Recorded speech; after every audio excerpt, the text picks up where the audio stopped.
Vamos con Historia de México. Estamos en el apartado de la conquista. Ayer analizábamos la conquista y las políticas que utilizaron el gobierno, para la corona española para el control de los indígenas. No olviden de ese proceso, conquistan y crean las encomiendas. Fracasan las encomiendas y crean las audiencias. No es que fracase la audiencia, sino que se consolida mucho mejor la estructura de gobierno, crean una infraestructura, se llama, y se viene a instituir lo que va a ser un virreinato. Es el proceso. Encomienda, audiencia, virreinato.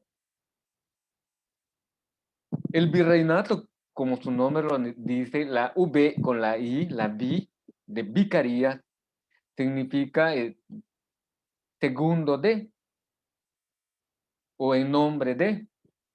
Así que el virrey de la Nueva España era, vamos a decir, la representación del rey español. Se supone que pensaba igual que el rey español, actuaba en nombre del rey español y decidía las acciones como el rey español lo haría allí desde Castilla, desde España. Sus políticas que van utilizando es, como finalizábamos la clase, tratando de homogenizar, de crear un solo pueblo, un pueblo español. De hecho, a este periodo se le conoce como Novo Hispano o Nueva España, un periodo novohispánico, donde se nos va metiendo las ideas de la hispanidad, donde la religión, la política, las costumbres de los españoles empiezan a permear dentro de las costumbres, tradiciones, cosmovisión de los indígenas, independientemente de qué región era. Queda como resultado esto, lo que se llama mestizaje. Las políticas de los españoles con la resistencia que hicieron los indígenas no fue una resistencia generalmente de guerra, sino una resistencia ideológica. Es muy complejo dominar ideológicamente a otro pueblo, pero no es imposible. Se hace actividades, se hace un proceso para poder adquirir este dominio ideológico.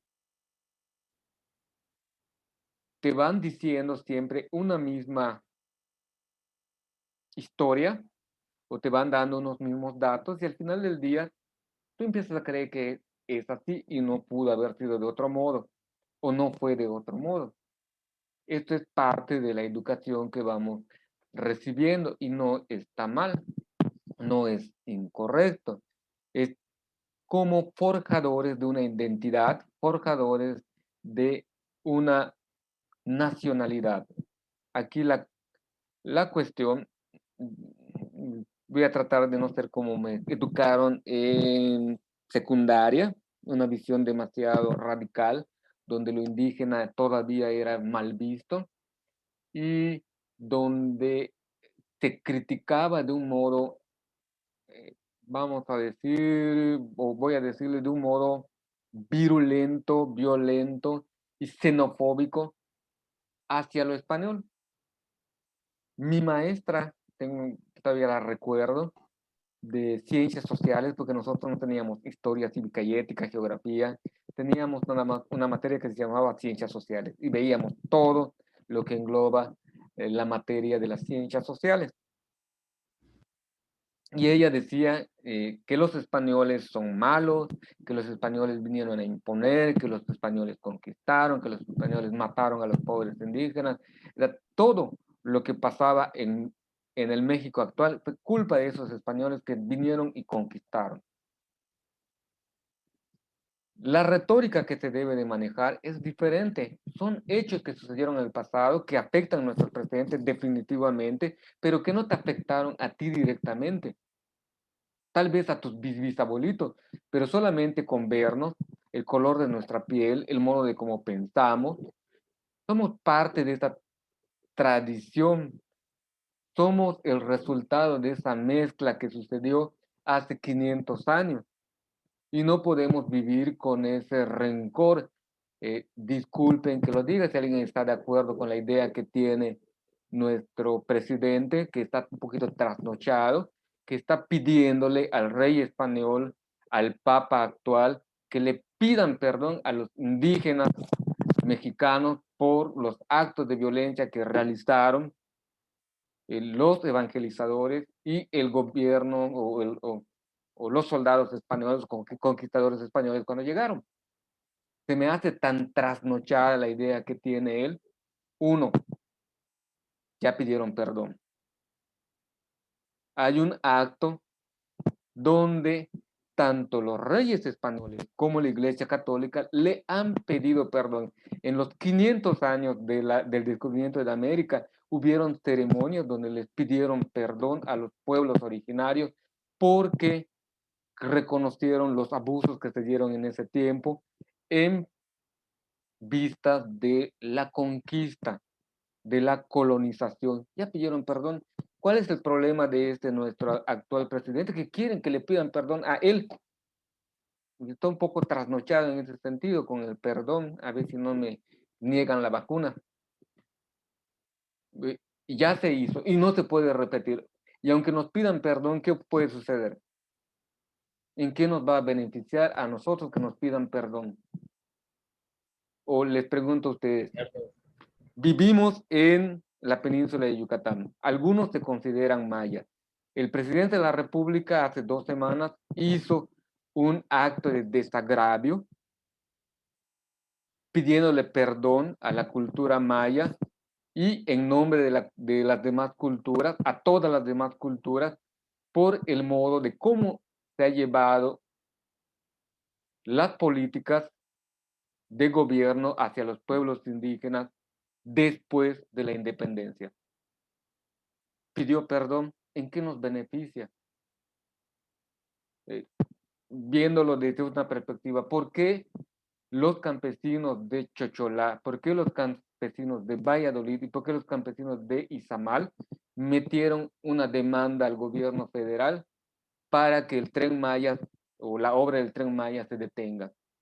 Sencillo, no les consultaron, ni les preguntaron y ni les están pagando lo que habían comprometido. Un señor que viene a pedir perdón, pero que no escucha a ese mismo pueblo, se me hace así como muy... eh, Profe, el Tren Maya lo quería popular España. el Tren Maya, Prácticamente lo quería que... exactamente.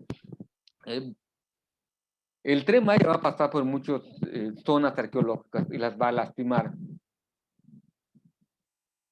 Pero este señor está convencido que lo que él está haciendo es para el mejor del pueblo maya. Es la misma idea que tenían los españoles cuando llegaron a América. Vamos a crear un solo pensamiento, vamos a crear una sola humanidad.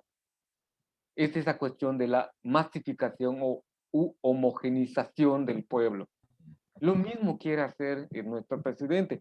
Critica, pero comete las mismas acciones. ¿Y para qué nos sirve la historia? Para saber qué sucedió en el pasado y que no se vuelva a repetir o que no permitamos que se vuelva a repetir. A él, ¿quién le dice que realmente eso que va a hacer va a funcionar? O a los españoles, ¿quién les daba certeza que lo que hicieron en toda la América hispánica fue lo mejor? Definitivamente nunca nuestras acciones va a ser lo perfecto, lo mejor, porque somos seres humanos imperfectos, cometemos errores y no debemos enjuiciar a la ligera o hablar a la ligera en ese sentido de cuestiones históricas. Pero sí es bueno que ustedes se vayan teniendo como esas dos visiones. Realmente el Tren Maya puede ser un detonador para el crecimiento del sureste de México. No es innegable ese hecho. Pero para ello se va a tener ciertos sufrimientos, se va a tener ciertas situaciones. Y sería bueno que lo reconozcan. Sí vamos a echar a perder, sí vamos a destruir pirámides o zonas arqueológicas, sí va a perjudicar a cierta población, sí va a traer nuevos problemas, pero también va a traer desarrollo, también va a traer modernidad, también va a traer beneficios a algunos, no a todos. También no hay que generalizar.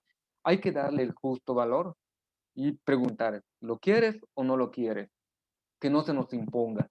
Así como él dice que se nos impuso la fe cristiana,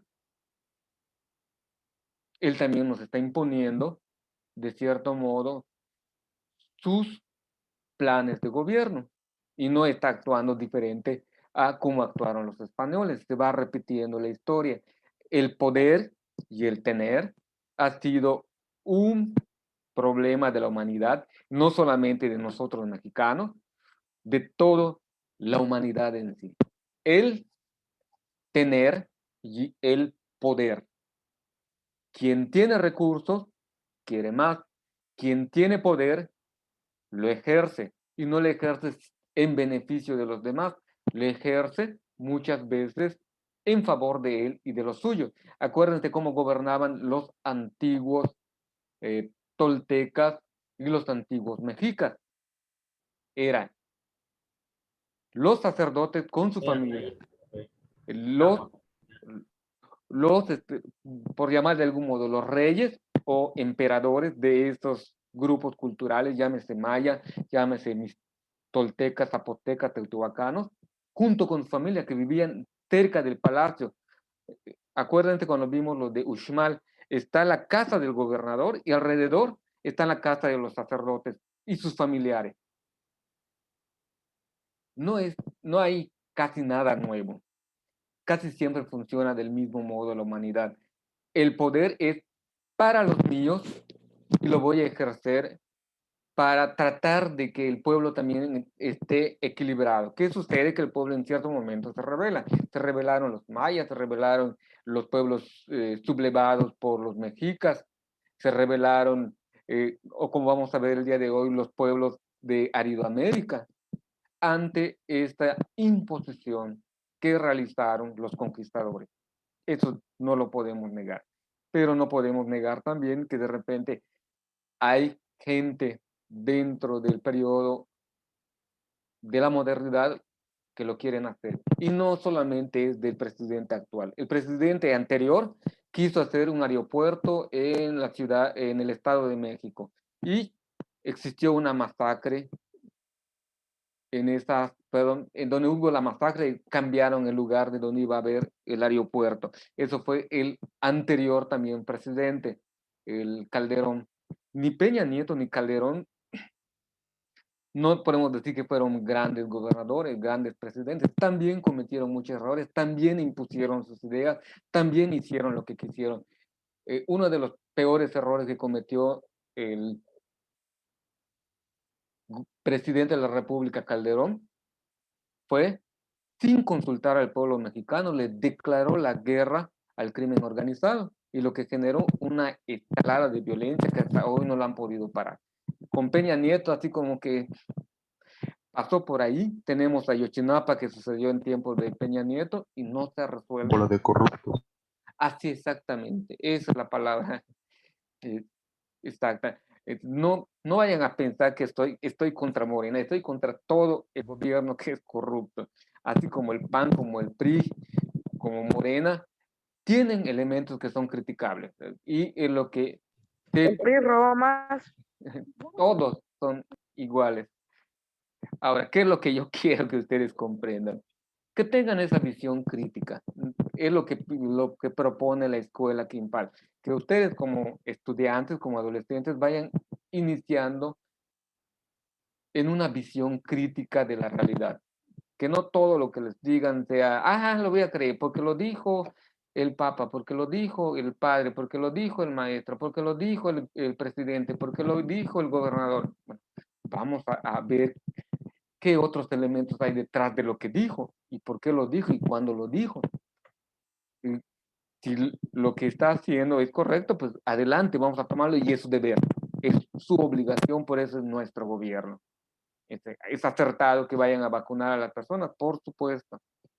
no está haciendo nada extraordinario, es su deber como gobierno de administrar y regenciar. Perdón, ya me dio una tosecita. Continuamos con este apartadito de la conquista. Nos quedamos en la homogeneización, pero no se respetaron los derechos de los vencidos.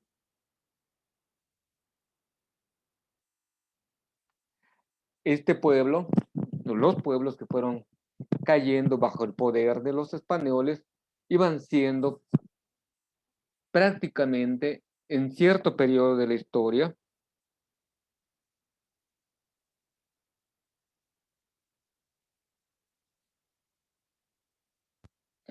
a un grado de esclavitud. Tampoco podemos negarlo. Muchos de nuestros antepasados indígenas y muchos de nuestros antepasados españoles, unos se esclavizaron y otros fueron esclavizados. Y es parte de nuestra historia, es parte de nuestra realidad.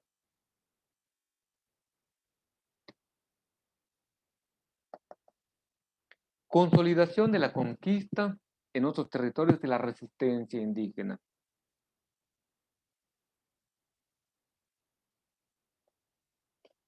¿Me están escuchando? Sí. Es que no los estoy viendo. ¿Ustedes están viendo mi pantalla? Sí. Ok, bueno. La conquista del territorio de la antigua Nueva España fue lento. ¿Vieron sus razones? ¿Qué es lo que vamos a ver el día de hoy? Por favor, puedes leer Temparra.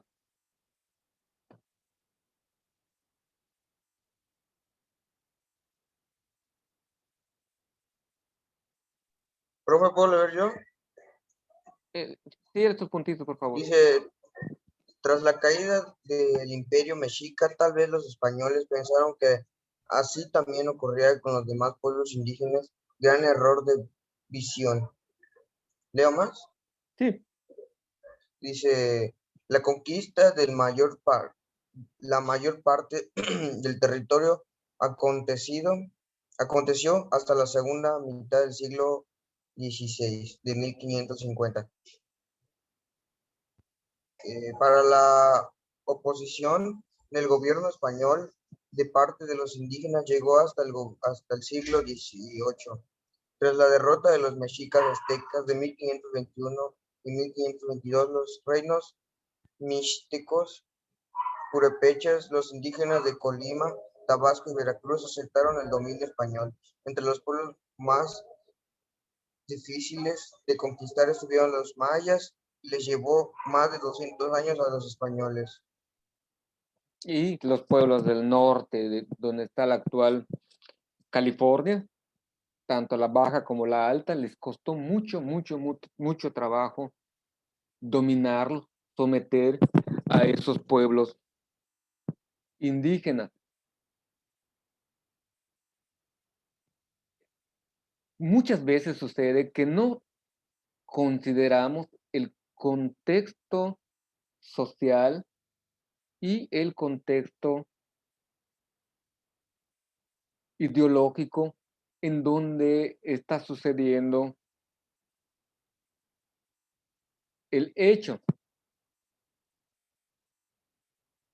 Creemos que por inercia se va a dar, o cuando menos los españoles tuvieron ese error de creer que por inercia, si ellos lograron vencer a los pueblos más guerrilleros o más fuertes, pensaron que por ende o por consecuencia todos los demás iba a caer como efecto dominó, como les pasó a todo en la región del centro, Colima, Tabasco, Veracruz, Oaxaca, todos esos reinos, Michoacán, cayeron muy rápido o no prestaron resistencia y no miraron hacia la zona de Durango, Zacatecas, Chihuahua, Texas, Nuevo México, que tenían otro estilo de vida, tenían otro modo de organizarse, tenían otro modo de ver y de vivir. Y ellos pensaban que, o se creían así como el dueño de todo el mundo. Y les vuelvo a comentar, son errores que cometen los gobiernos por desconocimiento geográfico e ideológico del territorio. Durante la Segunda Guerra Mundial, hubieron batallas terribles que se dieron en las islas del Pacífico, en Asia. Tanto los japoneses que viven en la parte norte como los estadounidenses que se encontraban que viven en la parte norte, no estaban aclimatados selvático como fueron algunas de las islas donde ellos combatieron. Y hubieron grandes bajas por ambas partes porque no estaban habituados al lugar.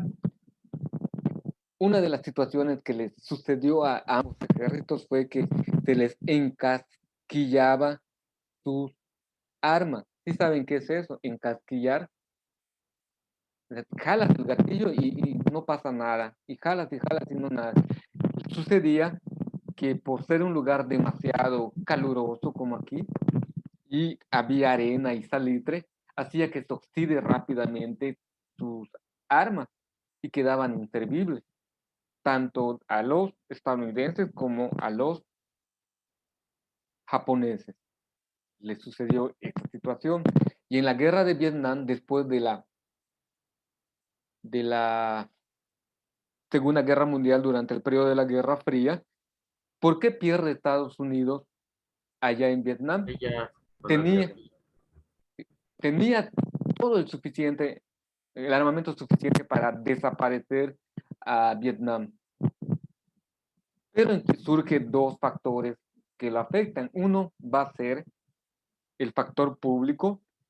Llega la prensa ya, tanto la escrita como la prensa de televisión, y empiezan a grabar lo que está sucediendo allá. Y la sociedad estadounidense dice, ¿por qué estamos peleando en un territorio que no es nuestro? ¿Por qué estamos peleando contra un pueblo que ni siquiera nos quieren a nosotros? Los estadounidenses desconocían el territorio de Vietnam. Rusia realmente es vecino de Vietnam y los vietnamitas eran los que, de cierto modo, hacían la resistencia. Vietnam del Sur y Vietnam del Norte, así como está Corea del Sur, Corea del Norte. Pero realmente las Vietnam se querían unificar, pero Estados Unidos no quería que surca o que llegue la marea roja, o sea, el comunismo a todos los lugares, y quería controlar, así como controló a Corea del Sur en su momento, una zona de Vietnam para que haya capitalistas y pueda tener siguiendo sus inversiones. Pero ante el desconocimiento de la geografía y ante la presión pública por la cantidad de soldados norteamericanos que estaban muriendo, pues fracasa esa guerra y la pierden. Son una de las guerras que pierde Estados Unidos y pues le perjudica terriblemente. Lo mismo le sucedió a los españoles, llegan sin conocer, a diferencia de lo que sucedió con los popolucas, los totonacas y los eh, tlaxcaltecas, los pueblos que estaban en el norte no tenían tanta dificultad. Eh, sí había enemistad, pero no pudieron hacer ese contacto, cosa que los estadounidenses y los franceses sí hacen. Logran contactarse con los pueblos de América del Norte y hacen que se vuelvan sus aliados o sus enemigos, según sea la conveniencia. Esto es parte de nuestra historia, de cómo se fue dando este proceso de conquista largo, complejo. Dice aquí, a pesar de la resistencia, los españoles fundaron ciudades, villas y pueblos en los territorios mayas. Pedro de Alvarado funda la ciudad de Guatemala. Diego de Mazariaga funda Villa Real, hoy San Cristóbal de las Casas. Francisco de Montejo funda Campeche y Mérida. En el norte igual hubo mucha resistencia de parte de los pueblos chichimecas, que es lo que le estaba platicando, estos pueblos bárbaros, seminómadas y nómadas, muchos de ellos, que iban y venían en este gran territorio de Aridoamérica. Nuno de Guzmán en 1530 empieza a conquistar los territorios de Jalisco, Zacatecas, Aguascalientes y Nayarit. Con esto terminamos el día de hoy. Lea, por favor, Fátima.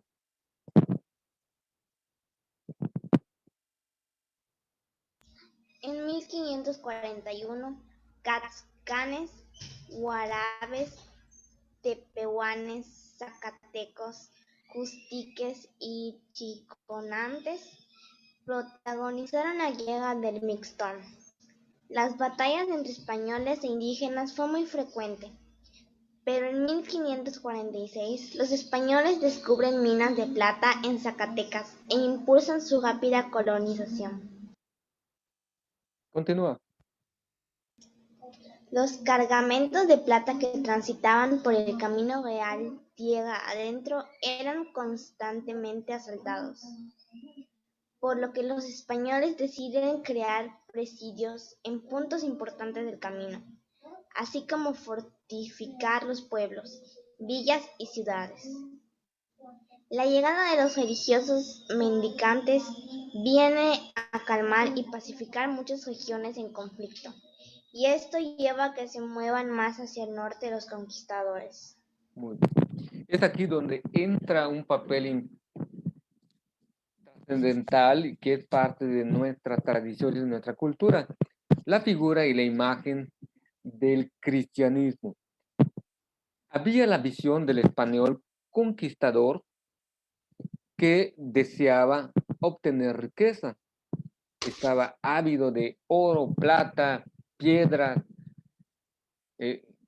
hacer una hacienda suficientemente grande para poder regresarse a la España peninsular y tener una vida de reyes o tener una vida de nobleza. Es prácticamente estar en tu castillo, prácticamente estar en tu feudo, bebiendo, comiendo y divirtiéndote.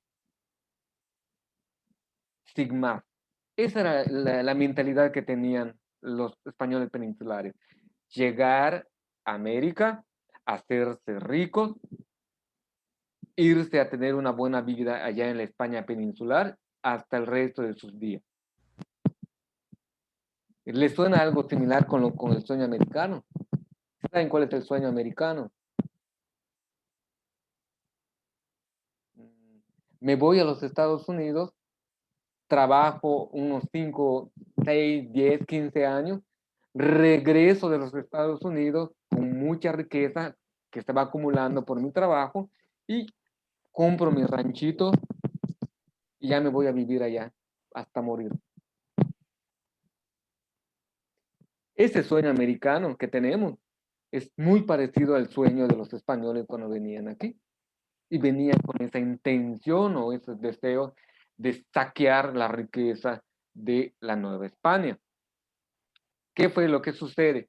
Llegan los religiosos mendicantes, visten harapo, se visten diferente a los soldados, muchas veces sin armas. Algunos de ellos fueron martirizados o fueron sacrificados por los grupos indígenas. Son blancos y ellos son malos y hay que acabar con ellos.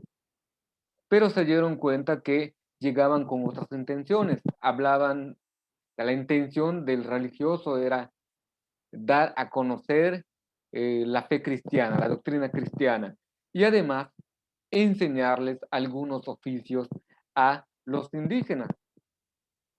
Estos son los que enseñan a hacer guitarras, enseñan a hacer quesos, enseñan el arado de la tierra, les empiezan a enseñar otros oficios a los indígenas y los ven con ojos diferentes. Así como vinieron elementos extranjeros que propiciaron un saqueo, también vinieron otros que propiciaron un crecimiento, un enriquecimiento de conocimiento de los grupos. Y muchos de los religiosos tomaron toda la ideología de los indígenas, las escribieron en libros. Tenemos a San Cristóbal de las, perdón, tenemos a Fray Cristóbal, perdón, Fray Bartolomé de las Casas, Fray Bartolomé de las Casas, obispo de San Cristóbal, un gran defensor de los indígenas, mientras todos los conquistadores decían que los indígenas eran animales, no tenían alma y por lo tanto podían ser tratados como esclavos o como animales. Fray Bartolomé de las Casas decía que no, que son seres humanos que tienen un alma y que tienen un espíritu y hay que bautizarlos y hay que tratarlos como a sus iguales. Lo insistía mucho Fray Bartolomé de las Casas. Fray Diego de Landa es una imagen un poco más oscura. Escribe la relación de las cosas de Yucatán, pero también destruye todo el patrimonio de los sacerdotes o todo aquello que nos pudieron haber llegado de los ritos, todos los libros y códices de los mayas que encontró en la zona del Puc, allí por Maní, los quema,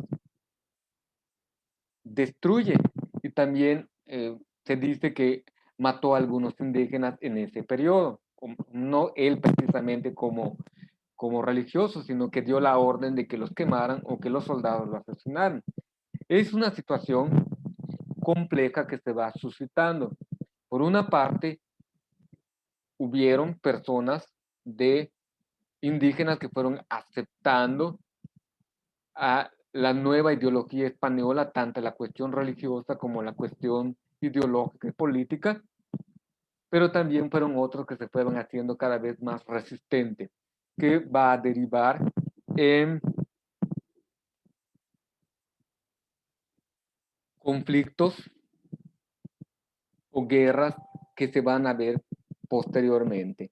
Muchos grupos indígenas se sublevaron a los españoles y también se sublevaron a el gobierno mexicano a partir de 1821, cuando ya adquiere su independencia, que lo veremos a su debido tiempo. Se nos cortó el tiempo. Es sencilla la tarea que les estoy pidiendo para hoy del mapa conceptual. Es poner, ¿qué es lo que van a poner? En primer lugar, es poner españoles peninsulares.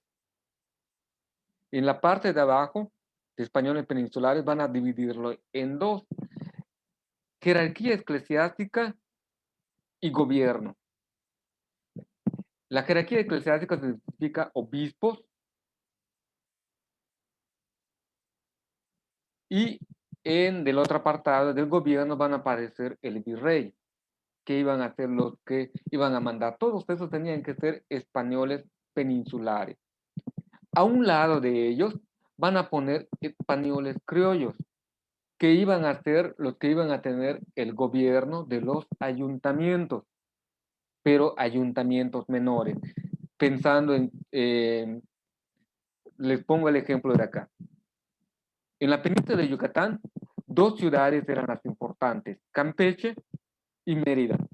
Y los gobernadores de Campeche y de Mérida eran enviados desde España, pero el gobernador o el ayuntamiento, o el presidente o el alcalde de Valladolid y el alcalde de Izamal eran nombrados por el cabildo principal, que era Mérida y era Campeche.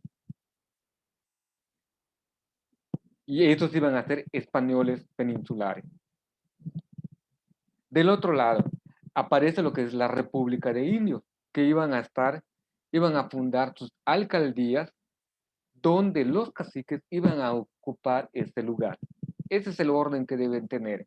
Sería españoles peninsulares divididos en jerarquía eclesiástica y gobierno. Del otro lado están los españoles criollos nacidos en América, que iban a tener algunos ayuntamientos no muy importantes y además de las parroquias del